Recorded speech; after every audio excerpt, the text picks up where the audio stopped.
સમગ્ર રાજ્યમાં ઉત્તરાયણની હર્ષોલ્લાસભેર ઉજવણી થઈ રહી છે, ત્યારે અમદાવાદમાં કોયલડી તરીકે ઓળખાતી કેરવી બુચે પણ ઉત્તરાયણની મજા માણી. તેમણે પરિવાર સાથે પતંગ ચગાવ્યો અને સૌને શુભેચ્છા પાઠવી. સાથોસાથ કેરવી બુચે સેફ ઉત્તરાયણનો મેસેજ પણ આપ્યો. કેરવીએ લોકોને અપીલ કરી કે ઉત્તરાયણની મજામાં બાળકો, પક્ષીઓ અને પોતાનું પણ ધ્યાન રાખો. કોઈ દુર્ઘટના ન બને, પક્ષીઓ ઘાયલ ન થાય તેનું ખાસ ધ્યાન રાખવા લોકોને અપીલ કરી હતી.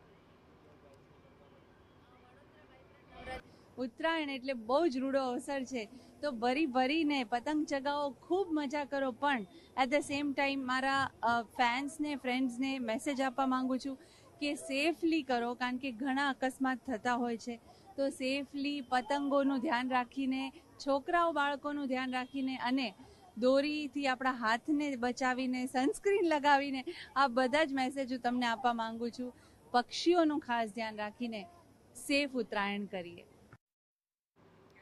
અને હવે વાત કરીએ